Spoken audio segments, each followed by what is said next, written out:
Am I the a-hole for demanding my widow's sister-in-law and her kids to leave after she put a lock on the bathroom door and denied my daughter access to it? I'm a father of a 16-year-old daughter. I own a one-bathroom middle-sized house where me, my wife, her widow's sister, and her two kids, 13 and 16, live. My daughter had issues with her mother and requested to live with me permanently. I had legal stuff finalized and my daughter moved in with us a month ago. She and her stepmom get along, and so far everything was going well. My daughter had her period days ago. Nothing new, nothing strange, except my sister-in-law came to me complaining about my daughter leaving used pads in the bathroom, causing her sons to see them. I asked where exactly and she said in the trash can. I laughed in her face asking if she thought this was abnormal or strange. She got upset that I didn't understand her point and wanted me to listen carefully as she explained that her boys are pretty young and shouldn't be subjected to witness stuff like that. I said I'll see what I can do. I talked to my daughter and made sure she wasn't just leaving her used pads in full display inside a trash can. Turns out she wraps them in toilet paper, which is enough in my opinion. I told my sister-in-law there was no problem then, and she should quit being too sensitive over her boys.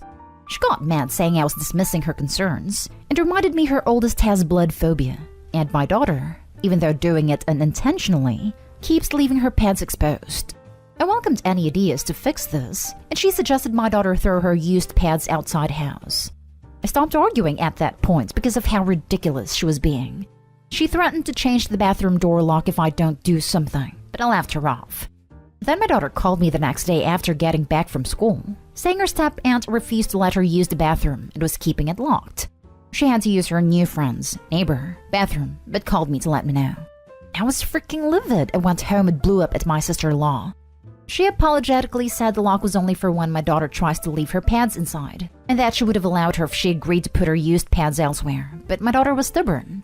I told her she was out of her mind to get a new lock for my door in my own house and keep my daughter from accessing the bathroom. I removed it quickly, and she kept lashing, then called my wife. My wife came to calm us down, but I told her and sister-in-law that I have no problem kicking her out. My sister-in-law started crying, and my wife said her sister is a widow and will be homeless without us, but I said I stopped giving a crap the minute she tried to keep my daughter out of the bathroom. I demanded she leaves, but my wife said I was unfair to those kids. I bluntly said not my problem and she has 6 days to move out. Now for the top comments. Not today home. Boys are pretty young. Teach them that women have periods then. Christ. Your daughter has a great father. Tell sister-in-law if she doesn't like it, she can get out. Seriously, the boys are 13 and 16. They can deal with it and be glad they aren't the ones getting periods. 13 and 16 is old enough to learn not to dig through the bathroom trash. Not today home. Yay, Opie. Widows with 16-year-old and 13-year-old kids can well afford to work a full-time job, since the kids are in school most of the day and can stay alone for, say, 3 p.m. to 6 p.m. Or she can apply for welfare, food stamps, Section 8 housing, go to a shelter, ask her late husband's family for help. The possibilities are endless.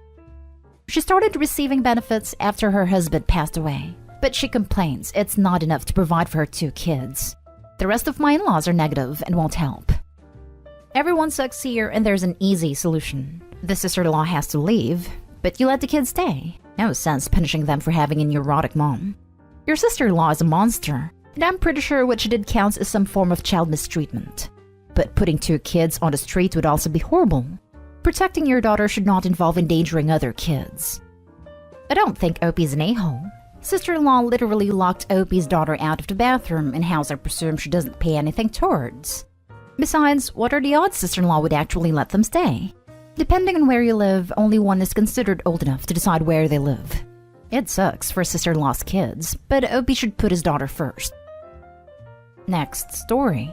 Am I the a-hole for not wanting to share my stuff from my dad's at my mom's house? My parents are divorced and I split my time equally between parents, until 2 years ago when I decided to just spend the time at my dad's and be less at my mom's. My reasons were largely to do with it being less crowded at my dad's. It's just me, him, and his wife. At my mom's, it's her husband, his 4 kids, and his 2 nieces who all live with him full-time. It bothered my mom because she thought I would love having a big family. But no offense to her, it never felt like a real family. They were her family, sure, because she married her husband, but it never felt like that marriage made us all anything. They were just random people. I never found anything in common with any of them, and I never felt love for them, except my mom. It was easier being there less. There was less pressure to hang out with them, and it didn't annoy me as much having so many other kids around. The problem is because they have so many kids at their house and they don't have that much money. Things are tight. My dad got me a new console a couple of months ago for my 16th birthday, and my mom knows about it. She asked me to bring it over some of the weekends, so we could all play and they could experience some of the stuff they miss out on. But I told her I wasn't going to do that.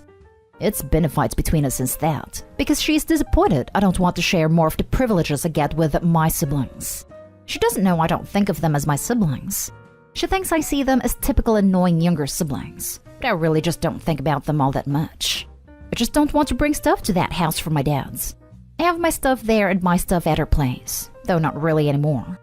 The other night, my mom sent me a text that she's disappointed I don't want to do more to have fun with the others. Am I the a-hole? Not the a-hole.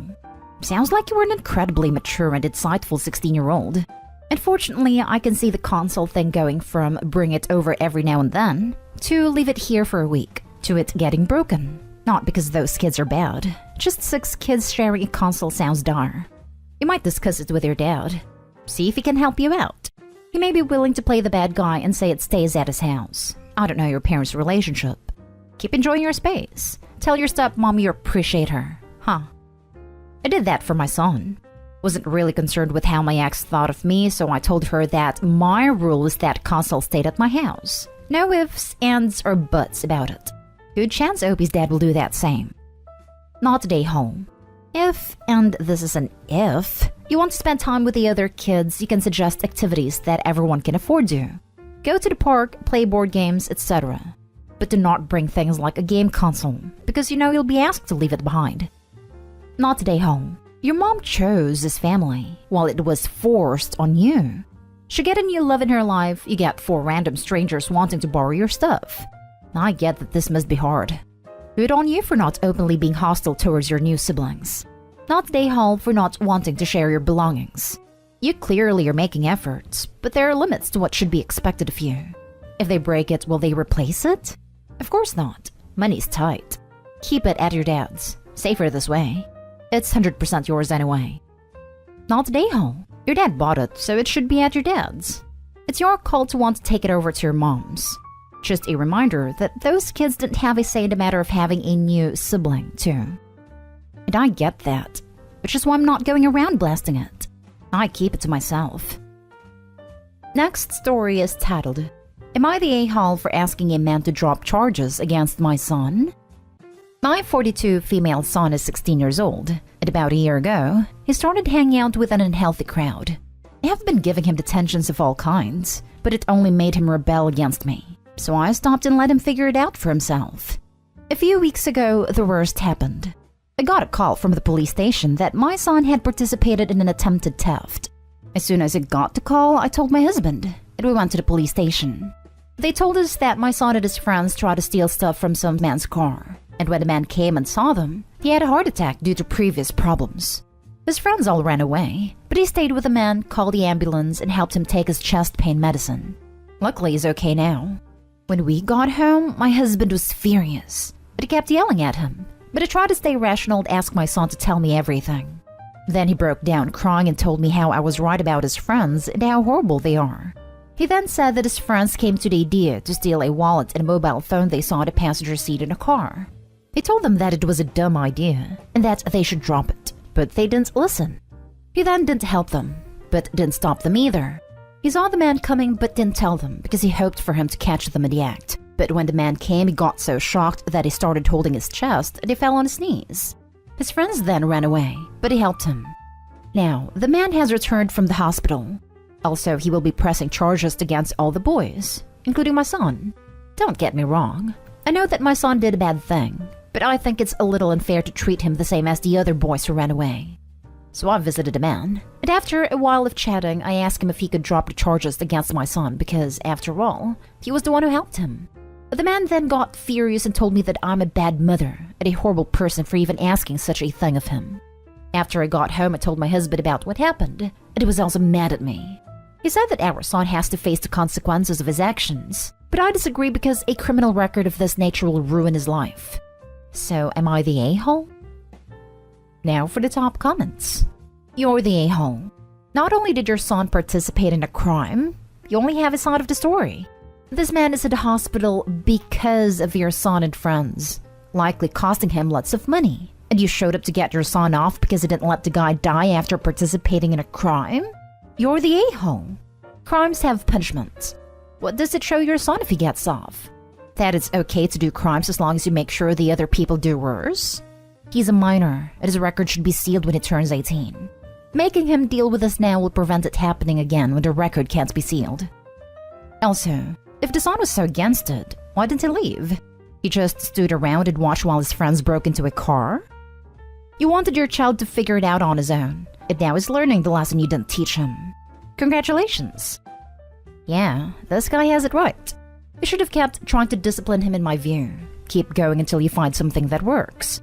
But you didn't, which I can understand. Raising kids is hard. You made a choice of letting him figuring things out, and you should stick to it.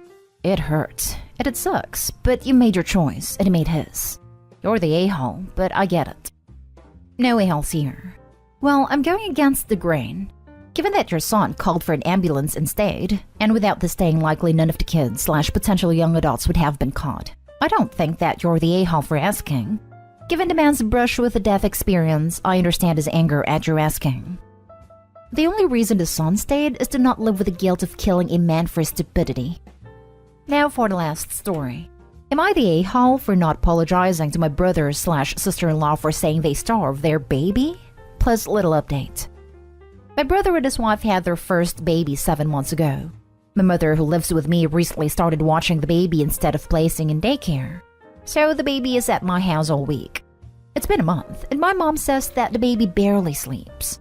Will cry and show signs of tiredness, but only naps for half an hour at the most. My brother and sister-in-law have also told us that the baby still wakes up almost every 1 to 2 hours throughout the night, like a newborn, and it's extremely exhausting. They've tried plenty of different things, but nothing has improved much.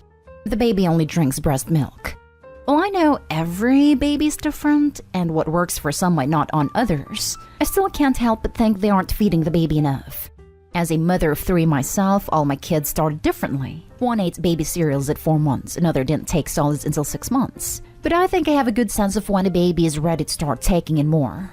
After finding out that they only feed a baby 4 ounces at a time, I suggested talking to a pediatrician about starting baby in solids. They said a doctor already gave them the go-ahead, but my brother and sister-in-law didn't think the baby was ready yet. So I said I think upping his ounces in milk would probably help baby sleep better. Fuller is equal to longer stretches. They brushed me off. Then last Friday, my mom was watching the baby and decided on her own to give the baby smashed up banana, which the baby absolutely loved. My sister-in-law was pissed, and obviously I can see why. It wasn't my mother's call to make for numerous reasons. But my mom wouldn't back down, saying they were starving their grandchild. So they called me and basically demanded I get in the middle and make my mom apologize to them or she wouldn't see the baby anymore. I told them I think she should apologize for not getting their permission, but that I don't think my mother is wrong for her reasoning. That they aren't feeding their child enough. It may be because they're new parents, they ought to hear other parents out. They called me some choice words and said they don't feel comfortable leaving their child at my house anymore until we apologize. I said I wouldn't give their baby anything they didn't want me to, but that I will not apologize for voicing my opinion. Am I the a-hole for not just apologizing and keeping my opinions to myself? Now my mother and I might not get to see the baby for the foreseeable future. Now for the top comments before the little update. You're nicer than I am. I would have called their pediatrician. They are a mandatory reporter, and this could easily be a CPS issue. Kids die because of stuff like this. But they saw a doctor, and they would have noticed if the baby is not gaining weight. There's so much info missing in this post. Does the baby gain weight? Does he reach his milestones? Is he only getting pumped milk or milk directly from the mother too? Nature doesn't let you track volume, so you never know how much they drink. Not stay home. Call the pediatrician. I had an in-law that was starving her infant son. I was getting ready to call CPS when the pediatrician yelled at her, told her to get the baby a high chair and start feeding him. Info. Is the baby actually underweight and failing to thrive? If baby's breastfeeding, you have no idea how much baby is having at a time. 7 months is roughly the right time to start on solids for most babies. But you do realize that when you start yours on solid at 4 months, that's totally against medical advice now, right? 6 months is the earliest they should be introduced to anything other than breast milk/formula. So I need more info to judge this one. If baby is underweight, then you're not a hole. But if baby is developing properly as a healthy weight, is determined by a professional who has been mapping their growth and weight, etc., then you're absolutely an a-hole. Edit and slight update. I see a lot of call CPS. Neither my mom nor I think involving CPS is appropriate. We know the parents love their baby and are just worried about giving baby the wrong thing. Baby has regular checkups and doesn't seem like he misses a meal. There's never been any reports of malnutrition, so this is why, I assume, parents have felt comfortable going at pace they are. We know the baby eats 4 ounces at a time because that's how much are in each bottle, and sister-in-law says 1 bottle each feeding, but we have no idea how much baby drinks when she directly breastfeeds at home. She works part-time, so baby's only with mom for 6 hours a day at most. That's about 2 to 3 bottles worth. I know I said I think they aren't feeding baby enough, but that was out of concern for sleep and parent sanity, and not because I think they're purposely starving their child. I talked with my brother and told him my concerns. He said we'll start baby on solids slowly, their own blends of mixed veggies, but fruits are too sugary, and they don't want baby to get used to sweets first. Ultimately, I think they took what I said under consideration, and are still navigating new parenthood. However, they are still not talking to my mom, because they don't trust that she will consult with them first before giving their child foods they haven't tested themselves. Until she apologizes, I don't think mom will be babysitter anymore.